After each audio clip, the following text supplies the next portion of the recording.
ومكروا ومكر الله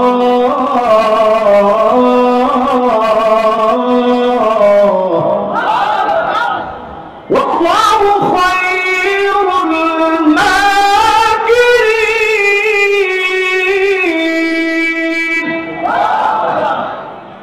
বদলা আল্লাহ দিবেন। বদলাটা কেমন হবে? 20টা হাদিস দিয়ে আপনাদেরকে শোনাবো। শুনতে রাজি আছেন? একটা লোক এই মাহফিল থেকে এখন আর নড়াচড়া করার সুযোগ নেই। আমি সব শুনতা, সবাই আমরা মনোযোগ সহকারে দেখছেন আমি সব কেন শুনতেছে, এরকম সবাই দিলটা নিয়ে শোনেন। 20টা হাদিস বলা শেষ, এরপরে আপনাদের কাছ থেকে আমি ছুটি নিয়ে বাড়ি চলে যাবো ইনশাআল্লাহ। বাড়ি তো অনেক দূর, সেই পর্যন্ত যদি আল্লাহ যাওয়ার তৌফিক দেয়। 1 নম্বর হাদিস আল্লাহর হাবিব বলেন, আকরু দারিল মুমিনিন, এই ফিলিস্তিন কোনদিন শূন্য হবে না, গাজা কোনদিন শূন্য হবে না, রাফা কোনদিন শূন্য হবে না, মুসলমানদের ক্যান্টনমেন্ট হবে ফিলিস্তিন। বলেন আল্লাহু আকবার। সময় সেই দিকে যাচ্ছে। চিরস্থায়ী মুসলমানদের ঠিকানা জমিনের যুক্তরাষ্ট্র, মুসলমানদের যুক্তরাষ্ট্র হবে ফিলিস্তিন। সময় আসবে এমন ফিলিস্তিনের বিজয় হবেই হবে, দুনিয়ার কেউ আটকা দিতে পারবে না, পারবে না, পারবে না।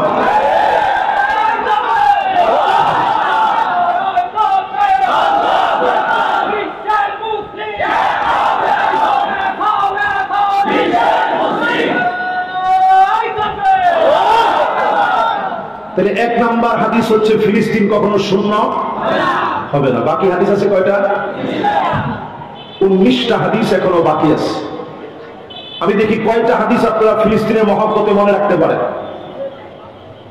2 নম্বর হাদিস হলো, আল্লাহুম্মা বারিক লানা ফি শামিনা। নবীজি দোয়া করলেন, আল্লাহ তুমি আমার শামের ভিতরে বরকত দিয়ে দাও, তুমি আমার শামের ভিতরে বরকত দিয়ে দাও। ফিলিস্তিন শামের অন্তর্ভুক্ত,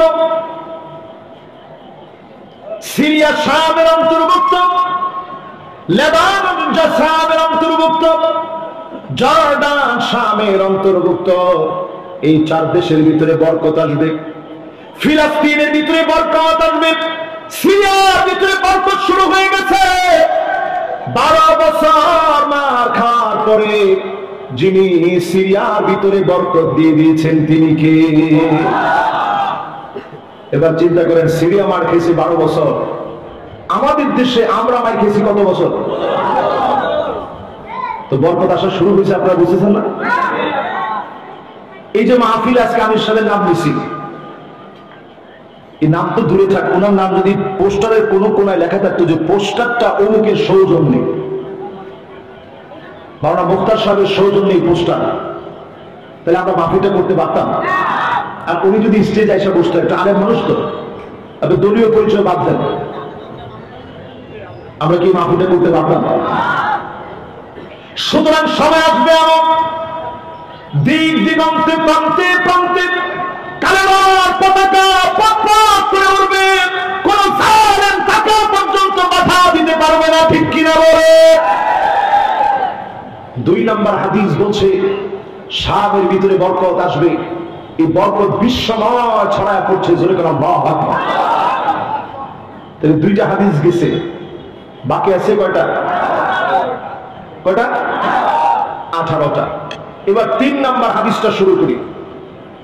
3 নম্বর হাদিসের ভিতরে 6টা পার্ট আছে। কয়টা?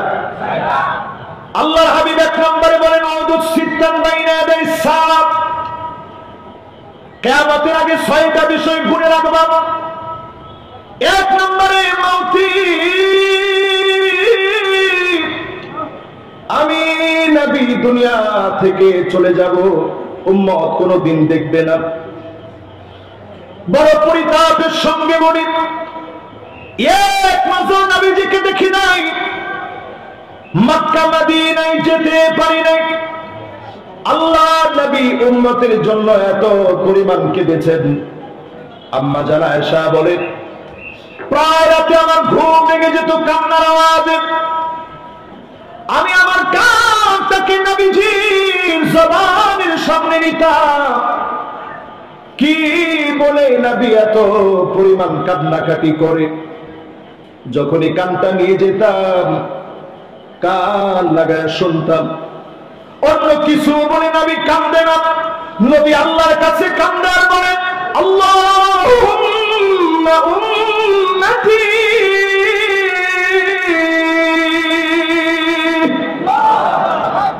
ও আল্লাহ আমার উম্মত, আমার উম্মত বলে নবীজি কাঁদলেন। জান্নাতের দরজায় নবীজি সেদিন নক করবেন।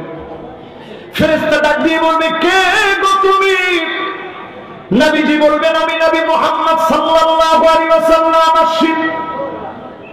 দ্বাররক্ষী বলবে, বিকা উমিরতু লা আফতাহু লিআহাদিন ক্বাবলাক, কারোর জন্য দরজা খুলি নাই, আজ আপনি এসেছেন দোয়া খোলা। নবীজি জান্নাতের ভিতরে যাবেন। যা মাত্র নবীজি আল্লাহকে ফরিয়াদ করে বলবেন, হাত্তা তাদখুল উম্মতি, ও আল্লাহ কোন নবীর উম্মত আগে যেন আসতে না পারে, আগে আমার উম্মত গুলা দিয়ে জান্নাতটাকে ভরে দাও। সব নবীর আগে নবীর উম্মত জান্নাতে যাবে। জান্নাতের ভিতরে 120টা কাতার হবে। সামানুন মিন উম্মতি, 120 এর ভিতরে 80 কাতার নবীর উম্মত দিয়ে পূর্ণ হয়ে যাবে। অন্য সব নবীর উম্মত মিলে আল্লাহর জান্নাতের মাত্র 40 কাতার ভরবে। আওয়াজ করে বলেন, কয় কাতার? নবীজির উম্মত দিয়ে 80 কাতার ভরে যাবে, অন্য সব নবীর উম্মত দিয়ে আল্লাহর জান্নাতের মাত্র 40 কাতার ভরবে। জোরে বলেন আল্লাহু আকবার। তাহলে আমার নবীর উম্মত দিয়ে ভরবে 80 কাতার। কত কাতার? জান্নাতের ভিতরে কাতার হবে 120টা। জোরে বলেন, কয়টা? আমাদের নবীর উম্মত দিয়ে ভরবে আল্লাহর জান্নাতের 80 কাতার, সব নবীর উম্মত দিয়ে ভরবে মাত্র 40 কাতার। বলেন আল্লাহু আকবার। খুশি না বেজার? কষ্ট হচ্ছে আপনাদের? আল্লাহর জান্নাতের ভিতরে 120 কাতারের ভিতরে 80 কাতার সেদিন নবীর উম্মত দিয়ে পূর্ণ হয়ে যাবে। অন্য সব নবীর উম্মত মিলে 40 কাতার পুরা হবে। নবীজি সেদিন গর্ব করবেন, ফাইন্নী মুকাসিরু বিকুমুল উমাম, আয় আল্লাহ এই সব আমার উম্মত, আমাদের মতো গুনাহগারদেরকে নিয়ে নবী গর্ব করবে। সেদিন যিনি মাফ করে জান্নাতি বানায় দিবেন তিনি কে? আপনারা একটু হালকা হালকা ঘুরি ঘুরি বৃষ্টির ফোঁটা কি পড়ছে? ও বন্ধ হয়ে গেছে না? একটু আল্লাহর দিকে তাকায় ডাক দিয়ে বলেন আল্লাহু আকবার। মাশাআল্লাহ, আপনারা কি ভয় পেয়ে গেছেন? আরে আমরা তো সেই জাতি যাদের উপরে আকাশ থেকে বোমা পড়লেও মুসলমান ভয় পায় না। জোরে বলেন আল্লাহু আকবার। তাহলে হাদিস শোনাবো জানি কয়টা? আল্লাহ আমি আপনার কাছে তৌফিক চাই। 20টা তো আল্লাহ অনেক লম্বা, মাত্র 3 নম্বরে আসছে। আল্লাহ আপনি মেহরবানি করে একটু সময় দিয়ে দিয়ে পড়েন। আমিন। বেশি সময় লাগবে না, আল্লাহ অল্প একটু সময় দিলে হবে। 3 নাম্বার বলতে গিয়ে বলেছি নবীজিকে আমরা পাবো না। এরপরে নবীজি বলছে, উম্মত আঙ্গুলে গুনে নিবা। সুম্মা ফাতহু বাইতুল মুকাদ্দাস, আবার বাইতুল মুকাদ্দাস গর্জে উঠবে। আবার মুসলমানের বিপ্লবী ছড়া পড়বে। কামানের সামনে, বারুদের সামনে, মিসাইলের সামনে নারে তাকবীর, আল্লাহু আকবার স্লোগান দিবে। তাকবীর, তাকবীর। ডাইরেক্ট এই শব্দটা ছিল নবীজি সাল্লাল্লাহু আলাইহি সাল্লামের যুদ্ধকালীন সময়ের স্লোগান। আমরা বাংলাদেশে অনেকে নারে তাকবীরের বিরোধিতা করি। ঠিকটা তো জোরে বলেন না। এদিকে লোকেরা বলছে, এদিকে লোকেরা বলেন না। সবাই বলেন তো দেখি। এক গ্রুপ পেয়েছি, তারা বলে নারে তাকবীর স্লোগান এটা দলীয় স্লোগান, এই স্লোগান দেওয়া যাবে না। আরেক গ্রুপ আমার মতো হুজুর পেয়েছি, তারা বলে নারে তাকবীর স্লোগান দেওয়া যাবে না। এখন তো ঠিক করলাম। নারে তাকবীরের স্লোগান, ওয়াকাব্বিরহু তাকবীরা, বাংলাদেশের প্রাণ বলে নারে তাকবীর স্লোগান এমন স্লোগান যা জন্য সব জায়গায় নারে তাকবীরের স্লোগান দিবেন, এটা বিরক্তের স্লোগান, ঠিক কিনা বলেন?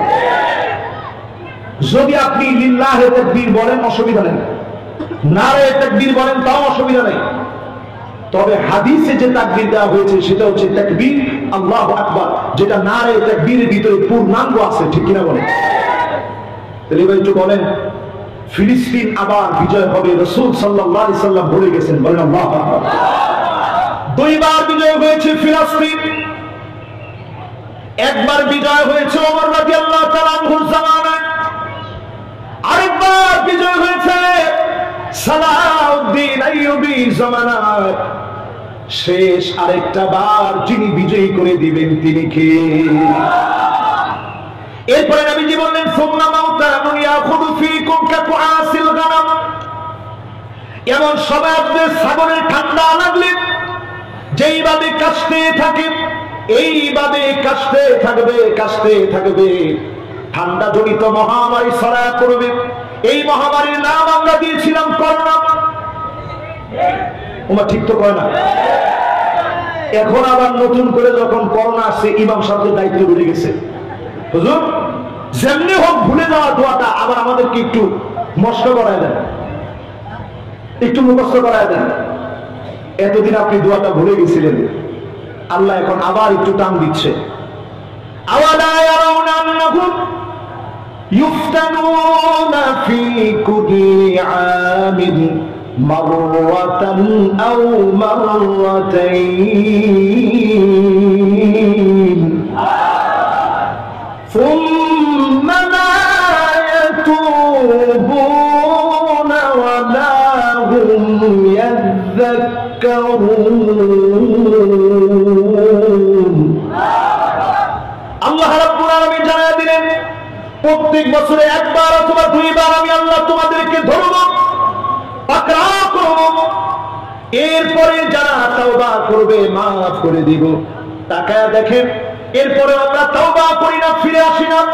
বাংলাদেশে ভয়াবহ সময় আসার আগে, আবার করোনা আসার আগে, ভয়াবহতা ছড়ায় যাওয়ার আগে আল্লাহর দিকে তওবা করে ফিরে আসেন, জমিনে দিন কায়েমের সিদ্ধান্ত নেন। এই জমিনটাকে যিনি বালা মুসিবত মুক্ত করে দিবেন তিনি কে? এরপরে নবীজি বললেন হাতের ভিতরে গুণে রাখবা। দেখেন এগুলো সব চলে আসছে, কিন্তু যেগুলো গুণে রাখতে বলছে আমরা কিন্তু 3 নাম্বার হাদিসের ভিতরে আসছি। কয় নাম্বার? 3 নাম্বার হাদিসের 4th নাম্বার পাঠ হলো সুম্মা ইস্তিফাদাতুল মা হাত্তা ইউতার রাজুল মিয়াতা দিনার ফায়াদাল্লু সাখিতা। 100 দিনার দিলেও মন ভরবে না। এখনকার সময় টাকা দেখে 400 কোটি টাকা মেরে খাওয়ার পরে কেরানির মন পর্যন্ত ভরে নাই, ঠিক কিনা বলে? আবার গর্ব করে বলে আমার পিয়নে 400 কোটি টাকা মালিক আর কি। এই যে টাকাগুলো আপনি নিলেন, আরেকজন দরবেশ সাহেব ছিল, উনি এমন ম্যাচ ধরছে, উনি এই লঙ্গি আর এই গেঞ্জিটা পরে যদি একটু ক্ষেতের মধ্যে ধান চাষ করতে নামতো, মনে হয় আরো একটু সময় অন্তত শান্তি থাকতে পারত। আপনি দেখছেন এত ধনী হওয়ার পরেও ভালো একটা গেঞ্জি আর লুঙ্গিও বেশি নিয়ে যেতে পারে না। এই তো দুনিয়া। আরেকজন বিচারপতি মানি, তারা এমন ভাবে সিলেটের লোকেরা নাস্তা দিয়েছে, আমার মনে হয় নাস্তাটা যদি এই অঞ্চলের লোক দিত তাহলে আরো বেশি ভালো হতো। চিন্তা করছেন? সামান্য নাস্তা দেওয়ার পরে, দুনিয়ার নাস্তা খাওয়ার পরে তার অবস্থা এমন হয়েছে, তার গলার ভিতরে গামছা লাগায় যখন টান দিছে তুই মানিক কেনা, সে চিন্তা করছে আমি যদি বলতে যাই বিচারপতি মানিক, তাহলে গলার ভিতরে এখনই ফাঁস লাগতে পারে। এই জন্য সেও মাথা লড়াই বলছে হ্যাঁ আমি মানিক কেনা। এবার একটু চিন্তা করেন, আযাব দিয়ে পরীক্ষা নেন কে? আবার উঠায় নেন কে? আল্লাহর হাবিব বললেন এমন সময় আসবে চারদিকে সম্পদ বেড়ে যাবে, ক্রিপ্টোকারেন্সি বাড়বে। যারা এখানে আমার ডান এবং বামে আছেন, মাশাআল্লাহ, ডানে অনেকে আছেন, বামে অনেকে আছেন, সামনে অনেক অডিয়েন্স আছেন, আমার সম্মানিত প্রিয় ভাইরা আছেন। বাংলাদেশে এখনো আমরা কেউ কার্ড তেমন ব্যবহার করি না। আমি নিজেই ব্যবহার করি না, যেহেতু তারপর কয়জন ব্যবহার করেন আমি জানি না। আপনি বিদেশ গেলে দেখবেন সব লেনদেন এখন শুধুমাত্র কার্ডের মাধ্যমে হচ্ছে। এটা ইহুদিদের ভয়াবহ একটা চক্রান্ত। আজকে আমি মিডিয়ার সামনে বলি, জিও পলিটিক্সের সবচেয়ে বড় ভয়াবহ ষড়যন্ত্র হচ্ছে ক্রিপ্টোকারেন্সিকে বাজারে এনে আপনার মূলধন, আপনার সম্পদ, আপনার স্বর্ণ, আপনার খনিজ সম্পদ সবগুলাকে হাতায় নিয়ে তারা হাওয়ার ভিতরে একটা টাকার অঙ্ক দেখাবে। এই যে ক্রেডিট কার্ডের ভিতরে টাকা এখন সব চলতেছে হাওয়া। আপনি দিচ্ছেন, পে অর্ডার করে দিচ্ছেন, জমি কিনতেছে মানুষ পে অর্ডার করে, কোটি কোটি টাকা পে অর্ডার করে জমি কিনা হচ্ছে, পুরো টাকাটা হাওয়ার ভিতরে। এটার নাম ক্রিপ্টোকারেন্সি। কিয়ামতের আগে এটা বাড়বে আর বাড়বে। শুধু ইহুদিরা সমৃদ্ধ হবে আমার সম্পদ দিয়ে, তারা সমৃদ্ধ হবে। এরপরে আল্লাহর জমিনে এমন সময় আসবে একটা জায়গাতেও জমিন তাদেরকে বরদাস্ত করবে না। বলেন আল্লাহু আকবার।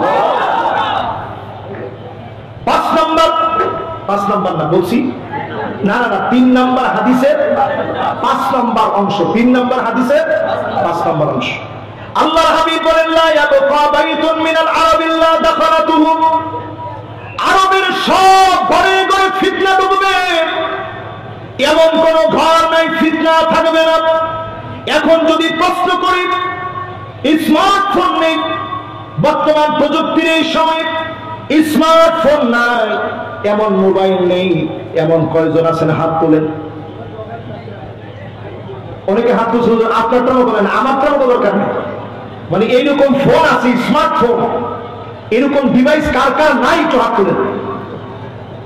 মাশাআল্লাহ, হাত তুলেন। আপনাদের নাই? মাশাআল্লাহ মাশাআল্লাহ। এই আমি স্যার একবার আমার মুখের কথাটা টেনে দিচ্ছি। উনি কইছিল, হুজুর ওনাদের নাই, ছেলেদের আছে। এবার হাত তুলেন। একেবারে ঘরের ভিতরে এরকম কোন ডিভাইস নাই? মাশাআল্লাহ। 1 2 3 4 5 6 7 8 9 10 11 12 13 14 15 16 17 18 19 20 21 22 23 24 25। আলহামদুলিল্লাহ, অনেক আছেন। আল্লাহু আকবার, সুবহানাল্লাহ। এই মাটি আমার কাছে এত ভালো লাগে এই জন্য, এখনো শত শত মানুষ পাওয়া গেছে ঘরের ভিতরে স্মার্টফোন নামক ডিভাইস নেই। প্রযুক্তির সময় স্মার্টফোন নাই। এরকম যারা আছেন মোটামুটি অনেকটা ফিতনা থেকে আপনারা বেঁচে আছেন, ঠিক কিনা কম? এখন আগে আমরা এক সময় লুডু খেলতাম। লুডু আপনারা খেলছেন? কেমনে খেলে? ওই ছক্কা মারে, পাঁচ মারে, এদের গুটি একটা কাটে। এখনকার সময় আপনি তাকায় দেখেন, অনলাইনে বেট লেগে, অনেক্স বেট, মেল বেট সহ এরকম জুয়া নানান সাইট আছে। এই সাইটের ভিতরে সারা রাত জেগে আমাদের সন্তানেরা এখন জুয়ার ভিতরে আসক্ত হয়ে আছে, ঠিক কিনা বলেন? সর্বশান্ত হয়ে গেছে। প্রিয় ভাইরা, এটা ইহুদিদের কত বড় চক্রান্ত, এটা আপনি এখনো টের পাচ্ছেন না। ইউটিউবটা খুললে আপনি দেখবেন, আমি ট্রেডিং করে খুব অল্প সময়ের ভিতরে গাড়ি বাড়ি করে ফেলেছি। ট্রেডিং এর মাধ্যমে ট্রেডিং করে খুব অল্প সময়ে আমি আমার নিজেকে ট্রেডিং করেছি। সুতরাং আপনিও যদি চান তাহলে এখনই যুক্ত হন। মাত্র $1 ব্যয় করলে হবে। এইরকম লক্ষ লক্ষ কোটি কোটি মুসলমানদেরকে তারা ধোঁকা দিচ্ছে, বোকা বানাচ্ছে। একজন মুসলমান যদি ট্রেডিং করতে গিয়ে জুয়া খেলে, যদি মুসলমান ইনকাম করে, ওই মুসলমানের ইনকাম হারাম, হারাম এবং হারাম। জুয়ার মাধ্যমে ইনকাম করা কি? সবাই বলেন কি? এখন এই জুয়া পাইকারি দরে চলছে, ঘরে ঘরে ফিতনা ঢুকে গেছে। অধিকাংশ মা বোনেরা ফিতনায় পড়ে গেছে। নারীদের সংস্কারের নামে মা বোনদেরকে ঘর থেকে বের করে এনেছে। টাকা দেখবেন মহিলারা লজ্জা হারায় ফেলেছে, সম্মানের ভূষণ তারা হারায় ফেলেছে, ঠিক কিনা বলে? তার মানে বোঝা যায় দিন যত যাচ্ছে নবীজির হাদিস সত্য হয়ে যাচ্ছে, ফিতনা ঢুকে গেছে। এরপরে নবীজি বললেন, সুম্মা হুদনাতুন তাকুনু বাইনাকুম ওয়া বাইনা বানিল আসফার ফায়াকদিরুন। এই জায়গাটা বোঝা লাগবে, মনোযোগ দিন। কষ্ট হচ্ছে আপনাদের? বৃষ্টি হচ্ছে নাকি? হালকা হালকা? লিল্লাহি তাকবীর, জোরে বল লিল্লাহি তাকবীর। আমরা বলছি আজকের পুরো মাহফিলটা ফিলিস্তিনের জন্য হবে। আমরা তো আর ফিলিস্তিনে যেতে পারি নাই। এই মাহফিলের কথা বলার কারণে যদি আজকে যদি দুনিয়া থেকে চলে যায়, আল্লাহ যদি মাফ করে দেয়, এটা আমার জীবনের সবচেয়ে বড় পাওয়া হবে। ধরবেন আল্লাহ। নবীজি বললেন খ্রিস্টানদের সঙ্গে চুক্তি হবে, বেশি দিন এই চুক্তি টিকবে না। ফায়াবদিরুন, এই চুক্তি ভঙ্গ হয়ে যাবে। আজ আপনি তাকা দেখেন, উত্তর কোরিয়া ইরানকে, উত্তর কোরিয়া ইরানের পক্ষে সায় দিচ্ছে, ইসরায়েলের পক্ষে ট্রাম্প দাঁড়িয়েছে, রাশিয়া মুসলমানদের পক্ষে বলতেছে বেশি দিন টিকবে না। বিনা সাহায্যে মালিকের সাহায্য দিয়ে যিনি বিজয় দিয়ে দিবেন তিনি কে? নবীজি বলছেন 80টা দল হবে। 2টা বিশ্বযুদ্ধ এই পৃথিবীতে হয়ে গেছে। এই 2 বিশ্বযুদ্ধের পিছনে সভ্যতার ধ্বজাধারী, জাতীয়তাবাদের ধ্বজাধারী, সারা পৃথিবীকে যারা সারা পৃথিবীতে মানবাধিকারের কথা বলে, তাই এই পৃথিবীর ভিতরে 2টা বিশ্বযুদ্ধ লাগিয়েছে। আজকের পৃথিবীতে শুধু ইরানকে তারা হামলা করেছে, কারণ মুসলমান যেন পারমাণবিক শক্তিতে শক্তিধর না হতে পারে, ঠিক কিনা বলো? এবং তারা পাকিস্তানের প্রতি আঙ্গুল উঠিয়েছে কেন? কারণ পাকিস্তান মুসলমান। এখনো যদি আপনি পাকিস্তানের পক্ষে না বলেন, এখনো যদি আপনি ইরানের পক্ষে না বলেন, আল্লাহ আদালতে জবাব দেওয়া যাবে না। তারা সব এক হয়ে যেতে পারে। আল্লাহর জমিনে মুসলমানেরা নিজের জন্য প্রস্তুত হয়ে যাচ্ছে, ঠিক কিনা বলো?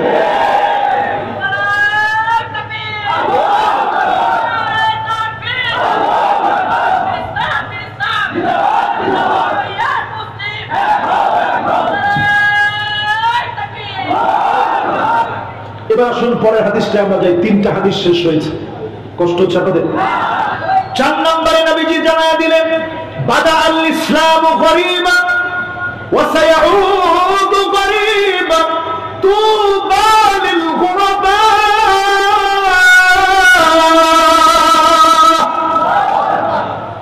ব্যতিক্রম কিছু মানুষকে দিয়ে ইসলাম বিজয় হয়েছে, ব্যতিক্রম কিছু মানুষকে দিয়ে ইসলাম বিজয়ী হবে। এদের হাত ধরে ইসলাম আবার শক্তিশালী হবে, বলেন আল্লাহ। বাংলাদেশের দিকে তাকান, যাদেরকে ফাঁসির মঞ্চে নিয়ে গেছে সবাই ছিল ব্যতিক্রম মানুষ। হাসতে হাসতে ফাঁসির মঞ্চে গেছে, একটা লোক মাথা নত করে মাপ চায় নাই, প্রত্যেক রাতে তারা আল্লাহর কাছে মাপ চেয়েছে। ফাঁসির মঞ্চে গিয়েছে, ওই মুহূর্তেও তারা জালেমদের কাছে বলে নাই যে আমাদেরকে ছেড়ে দেন, জীবনে ভুল করছি। আমাদের প্রিয় আল্লামা জীবনের শেষ অবধি পর্যন্ত দিনের কথা মাইকে যেভাবে বলেছে, বিশ্বাসে এইভাবে লালন করেছে। উনি যদি একটাবার বলতো যে আমি আমার জীবনের 50 বছর দাওয়াত দিয়েছি, ইসলামী আন্দোলনের পক্ষে বলাটা আমার জীবনের সবচেয়ে ভুল ছিল, আমার মেহরবানি করে মাফ করে দেন, জিন্দিগিটা আর কোনোদিন বলবো না। 13 বছর তো দূরে থাক, উনার জীবনে 13 দিনও জ্ঞান হতো না, শুরু হয়েছে জমিনে আল্লাহর দিন কায়েমের স্বপ্ন দেখেছে, ঠিক কিনা? কিন্তু আপনি মনে রাখবেন, শেষে এসে তিনি একটা হাসি দিলেন, এমন রহস্যে ঘেরা একটা হাসি।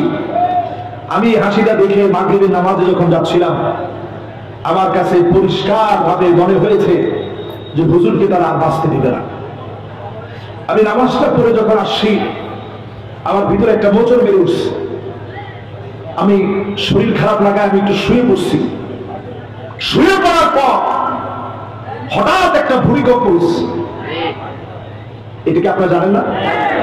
এই ভূমিকম্পের পরে আমার কাছে পরিষ্কার হয়ে গেছে হুজুর মনে হয় নাই। আমি দৌড়ে হসপিটাল চলে গেছি। আমি গিয়ে দেখি বাদ ভাঙা পঙ্গপালের মতো, সমুদ্রের ঢেউয়ের মতো উচ্চে পড়া ঢেউ, মানুষ আর মানুষ দিয়ে ভরা। এক নজর হুজুরে দেখবে, কোনোভাবে যখন দেখতে পারলাম না, চলে গেছি হুজুরের বাসায়। একটা নজর একটু শুধু হুজুরে দেখবো। আমার কাছে মনে হয়েছিল জালেমরা যত বড় জালেমই হোক, পরিবারকে তো একটাবার অন্তত দেখতে নিয়ে যাবে, পরিবারকে তো একটাবার দেখাতে নিয়ে যাবে, সুযোগ দিবে। ফজরের নামাজ পড়েছি 15ই আগস্ট। মাওলানা আব্দুল গফফার সাহেব হাফিজাহুল্লাহ এখনো হায়াতে আছেন, মানিবা কওমি মাদ্রাসার সম্মানিত মুহাদ্দিস। ওনার পিছনে আমি ফজরের নামাজ পড়লাম। নামাজের সালাম ফিরিয়ে তিনি বললেন, সারা পৃথিবী একজন আলেমকে হারায় ফেলেছে, আর আমি আব্দুল গফফার আমার নামাজে একজন মুসল্লিকে হারায় ফেলেছে। আল্লাহু আকবার। তিনি বলতেছিলেন সারা রাত মাহফিল করে ফজরের নামাজটা তিনি জামাতের সঙ্গে আদায় করতেন। আব্দুল গফফার সাহেব বলছিলেন জেলখানা থেকে চিঠি যুগে তিনি অনেক কিছু লিখছেন, সময় আসবে একটার পর একটা সব প্রকাশ হবে, জালেমদের ভয় থাকবে, জালেমদের ভয়ে কোনো কথা বন্ধ থাকবে না, বদ্ধ দুয়ার খুলে যাবে, একদিন সব আমরা মুখ খুলে বলবো বলেন আল্লাহু আকবার। আমি নিজে ওই ফজরের নামাজ উপস্থিত ছিলাম। ওইখান থেকে চলে গেলাম পিরোজপুরে, ওইখানে গিয়ে জানাজার নামাজে অংশগ্রহণ করলাম। সাইদি ফাউন্ডেশনে জানাজার নামাজ হলো, সেই জানাজার নামাজের মধ্যে অংশগ্রহণ করলাম। আমার কাছে বারবার মনে হচ্ছিল এই কোরবানি বেশি দিন, এই কোরবানির ফল পেতে বেশি দিন সময় লাগবে না, অল্প কিছুদিনের ভিতরে আল্লাহর গায়েবী মদদে জালেমদের পতন হয়েছে। ঠিক কিনা বলেন? কত নম্বর হাদিস বলতেছিলাম খেয়াল আছে? সবাই একটা আওয়াজ করে বলেন কয়বার? 4 নম্বরের পরে প্রিয় ভাইরা আমার 5 নম্বরে চলেন। আল্লাহর হাবিব বলেন হাত্তা তুরাল আরদু দামা ওয়া ইয়াকুনুল ইসলামু গরিবা। সারা দুনিয়ার ভিতরে মুসলমানদের রক্ত পড়ে থাকবে, জায়গায় জায়গায় মুসলমানের রক্ত ঝরবে।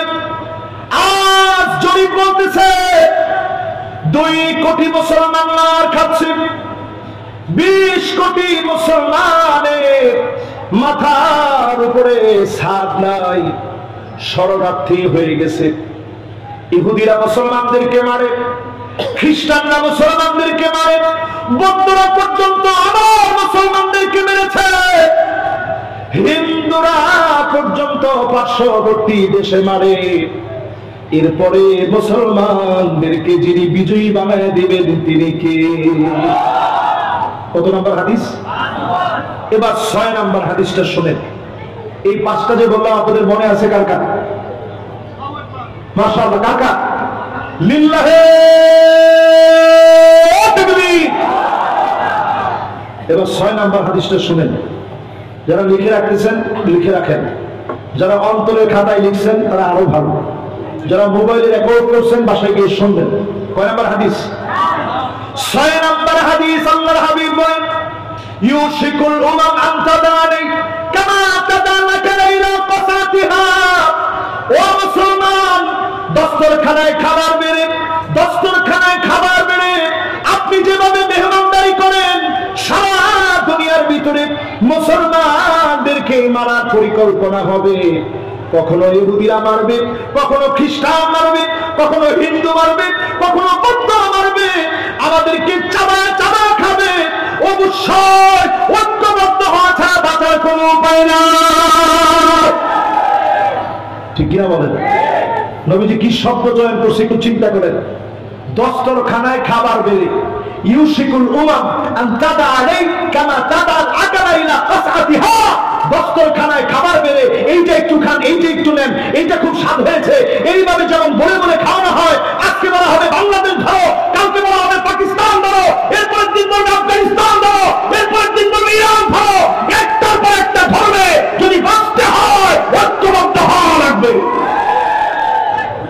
ঠিক কিনা বলেন? এগুলো কি আমার কথা? আল্লাহ এবং তার রাসূলের কথাগুলো আপনাদেরকে শোনাচ্ছি। কত নম্বরে ছিলাম?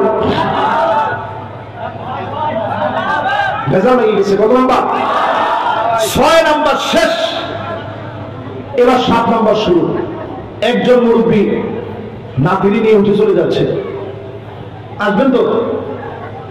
উনি হাত দেখায় বসে আসবে। আপনারা আসার পক্ষে না না আসার পক্ষে? তাহলে হাদিস শেষ হলো কয়টা? সময় বাকি আছে, থাক, অসুবিধা নেই। আল্লাহর কাছে বলতে থাকি, আল্লাহ ইনশাআল্লাহ ঠিকঠাক রাখবে। ইনশাআল্লাহ করে কয়টা শেষ? 7 নম্বর হাদিস। নবীজি বলছেন এমন সময় আসবে মুসলমানদের জন্য, মুসলমানেরা কবরের সামনে দিয়ে যাবে আর আফসোস করে বলবে ইয়া লাইতানি মাকানা। হায় আমার আফসোস, এই কবরে যদি ঘুমায় যেতে পারতাম, হাজার না লাখ কোটি কোটি মুসলিম নিজের মা বাবা ভাই বোনকে হারিয়ে আল্লাহর কাছে প্রতিনিয়ত বলে, আল্লাহ, কবরের ভিতরে যদি ঘুমায় যেতে পারতাম, আমি যদি কবরে চলে যেতে পারতাম। ছোট্ট একটা বাচ্চার ভিডিও দেখেছি। ছোট্ট একটা বাচ্চা আয়নার ভিতরে মুখ দেখতেছে, ভাঙা একটা আয়না, মুখ দেখতেছে, তার চুল পর্যন্ত মানসিক যন্ত্রণার কারণে উঠে গেছে। সে বারবার আল্লাহর কাছে বলতেছে, আয় আল্লাহ, দুনিয়ায় আর বাঁচতে চাই না, আমাকে তুমি জান্নাতের অধিবাসী বানাও। জান্নাতে তো রিজিকের কোনো অভাব নেই। ফিলিস্তিনের ছোট ছোট বাচ্চাগুলা যখন কাঁদতেছে, এখনো যদি বিবেক নাড়া না দেয়, আল্লাহর কসম, যিনি আরো বড় পরীক্ষা নেবেন তিনি কে? কত নাম্বার শেষ? 7 নম্বরের পরে এবার আসেন কত নাম্বার? 8 নম্বরে। প্রিয় ভাইরা আমার, এমন সময় আসবে মুসলমানদের জন্য, নবীজি বললেন, ওয়াইলুল লিল আরব, ধ্বংস আসবে আরবের জন্য। আওয়াজ করে বলেন, কাদের জন্য?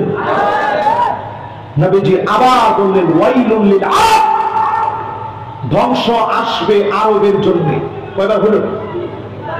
2 বার। আবার বলছেন, ওয়াইলুল লিল আরব, ধ্বংস আসবে আরবের জন্য। কয়বার হলো? 3 বার। নবীজি যখন ধ্বংসের কথা বললেন, পাশ থেকে উম্মে সালামা ডাক দিয়ে বলতেছে, নবী, আমরাও কি ধ্বংস হয়ে যাব? ওয়াফিনা সালিহুন, আমাদের ভিতরে এত নেককার, এত দিনদার, এত আল্লাহওয়ালা আছে, আমরা কি ধ্বংস হয়ে যাব? আল্লাহর হাবিব বললেন, ধ্বংস হয়ে যাবে ইদা কাতুরাল খাবাত, খারাপি যদি আরবের ভিতরে বেড়ে যায়, আরবকে যিনি ধ্বংস করে দিবেন তিনি কে? এখন আপনি নিরপেক্ষ হন, নিরপেক্ষ দৃষ্টিভঙ্গি থেকে বলেন, আরবকে এখন ভালো পথে আছে না খারাপ পথে? এই আমার মিশনে পুলিশে ধরছে 2 বার। কয়বার? এগুলো আগে এক সময় আওয়াজে বেশি বলি নাই, বললে বলবে যে সে নিশ্চিত জঙ্গি। পুলিশে ধরছে কেন? একবার যখন পুলিশে ধরে নিয়ে গেছে, ওই দিন গেছি ল্যাপটপ কিনতে, আমার সাথে 2 জন বাঙালি ছিল। একজন সিভিল ড্রেসে এসে বলতেছে, তোমাদের কাছে কি ডলার আছে? তা আমাদের বাঙালির একটা বৈশিষ্ট্য, বাঙালি মোরা ভদ্র অতি পোষমানাই প্রাণ, বোতাম আটা জামার নিচে শান্তিতে শয়ান। বাঙালির কাজই হচ্ছে একটু বাড়ায় বলা। আমার সাথে যে 2 জন ছাত্র ছিল, এরা বলতেছে আমাদের কাছে মিলিয়ন মিলিয়ন ডলার আছে। আমরা ছাত্র মানুষ খেতে পারি না, আজহার থেকে যে স্কলারশিপ দেয় সেটা দিয়ে চলি। ও বলতেছে আমার কাছে মিলিয়ন মিলিয়ন ডলার আছে। তো তার তো সন্দেহ হয়েছে, বলছে কোনো অসুবিধা নেই, রেট খুব ভালো রেট দিব, আমার কাছে বিক্রি করো। পরে আমি সাথে সাথে বললাম, না, ওরা এমনি তোমার সাথে দুষ্টামি করছে, বাঙালি তো, এই জন্য একটু বাড়ায় বলছে, তুমি কিছু মনে করো, আমাদের কাছে কিছুই নেই। আমি বাইরে থেকে এই ডলারটা ভাঙায় মানি এক্সচেঞ্জে গিয়ে সেখান থেকে ভাঙিয়ে এসে মিশরীয় পাউন্ডে যখন আমি ল্যাপটপের দামটা পরিশোধ করলাম, বের হওয়ার সময় এখানে বন্ধু দোষ আল্লাহ তাআলা, তারা তাদের আঞ্চলিক ভাষায় বললে, আল্লাহ তাআলা নাই, আমার সাথে আসো। আমি বলছি, কি কোথায় যাবো? যাইতে হবে একটু জেলখানায়। আমি তো আসলে চলে গেছি, কি বলে? আমার নিয়ে গেছে মাটির নিচে। ইউসুফ আলাইহিস সালাম ছিল মাটির নিচে, এখনো মিশরের সব জেলখানা মাটির নিচে। তো মাটির নিচে নিয়ে গেছে, 3 জন একসাথে গেছে। 2 জন যে বাঙালি ভাই ছিল, তারা 2 জনই হাতে ধরে করেছে যে যেমনি বুঝে শুনে কিছু বলে, নাহলে 2 পারে না। এখন গিয়ে দেখি যে লোকটা সিভিলে ছিল, একেবারে কোট পরে একবারে সুন্দর ফিটফাট হয়ে বসে আছে। তো এই 2টা বলছে এদের কাছে নাকি মিলিয়ন ডলার আছে। এখন যেটা মূল পুলিশ, ওটা আমার দিকে তাকায় বলতেছে, এই টাকা তো মনে হয় তোমরা মুসলিম ব্রাদারহুডকে এনে দাও, অর্থায়ন করো। মুসলিম ব্রাদারহুড সম্পর্কে তোমার মতামত কি? আমি বললাম, মুসলিম ব্রাদারহুড কি জিনিস আমি জানি না। তুমি কি আওয়ামী লীগ বিএনপি চিনো? হাল আনতা তারিফ আওয়ামী লীগ ও বিএনপি? আওয়ামী লীগ বিএনপি কি জিনিস তুমি চিনো? পুলিশ কইতেছে যে কি জিনিস? আমি বলেছি বাংলাদেশের 2টা দল, তুমি চিনো? কয় না, আমি তো চিনি না। আমি সাথে সাথেই কইলাম, আমিও তোমাদের দেশের কোন দল আছে এটা আমিও চিনি না। যখন এই কথা বলছি, মাশাআল্লাহ আনতা রাজুল মিয়া মিয়া, তুমি 100 ঠিক আছে। আচ্ছা, দাড়িটা রাখছো কেন? আমি বলছি আমি প্রশ্ন করি তুমি দাড়ি রাখো নাই কেন? সে বলছে এটা রাখা কি খুব জরুরি? আমি বলছি হ্যাঁ, রাসূল বলেছেন জুসু শাওয়ারিব ওয়াকুল্লুহা, মুজগুরা খাটো করো, দাড়ি নিচের দিকে ছেড়ে দাও। খালিফুল মাজুস, অমুসলিমদেরকে অনুসরণ করো না, কোন আয়াতদেরকে অনুসরণ করো না, রাসূলুল্লাহর অনুসরণ করো। আল্লাহু আকবার। সে সাথে সাথে খুশি হয়ে গেছে যে মাশাআল্লাহ, ঠিক আছে, তুমি তো ভুল ধরে নিয়ে আসছো, এরা খারাপ কিছু করে না, এরা ঠিক আছে, যাও, ছেড়ে দিছি। বলার উদ্দেশ্য হচ্ছে এই, আমাদের দেশের চাইতে এখনো যদি আপনি চিন্তা করেন, তাদের চিন্তা চেতনা শুনলে আপনার মাথা খারাপ হয়ে যাবে, মনে হবে আযাব অচিরেই আসতেছে, ঠিক কিনা বলে? দুবাই গেছি, এয়ারপোর্টের ভিতরে দাঁড় করায় আমাদের বলতেছে লিহিয়া কাবির লুসুস কাবির, যার বড় দাড়ি সে খারাপ বেশি। আপনার তো হাসি দিলেন, নাউজুবিল্লাহ বলুন। এরপরে বলতেছে লিহিয়া শুয়াইয়া, মানে অল্প একটু দাড়ি যদি থাকে এই লোকটা একটু একটু খারাপ। এরপরে বলতেছে যার দাড়ি একেবারেই নাই, লিহিয়া মাফি রজুল মিয়া মিয়া, যার দাড়ি একেবারে নাই, ক্লিন শেভ, ওই লোকটা 100-100। তা আমি তো শুধু নাউজুবিল্লাহ বলি না, রাগে খিটখিট করতেছি, আল্লাহ এই কথা শোনার পর চুপ থাকি কেন? এর মধ্যেই মাগরিবের আযান দিয়েছে। তো পুলিশ আমাদের সাথে সাথে বলতেছে, ইমিগ্রেশন পুলিশ তো বলছে তুমি একটু দাঁড়াও, আমি নামাজটা পড়ে এসে তোমার কাজটা করতেছি। আমি সাথে সাথে জিজ্ঞাসা করলাম কিসের নামাজ? কে তুমি জানো না মাগরিবের নামাজ? আমি একটু আগে তুমি যে কথা বলছো, আল্লাহ কি তোমার কাছ থেকে নামাজ দিবে? বলতেছে আদ-দীন ফিল মসজিদ, দিন হচ্ছে মসজিদে, দিন এইখানে না, এইখানে যা বলি মসজিদে গিয়ে ইবাদত করলে আল্লাহ দিবে। সুবহানাল্লাহ, নাউযুবিল্লাহ। এটা সেকুলারিজমের সবচেয়ে বড় কথা। দিন শুধু মসজিদে নয়, দিন আমার পার্লামেন্টে থাকবে, মাদ্রাসায় থাকবে, রাস্তাঘাটে থাকবে, আমার লিবাসে থাকবে, চলন বলন কখন আমার নেতা দিনের পক্ষে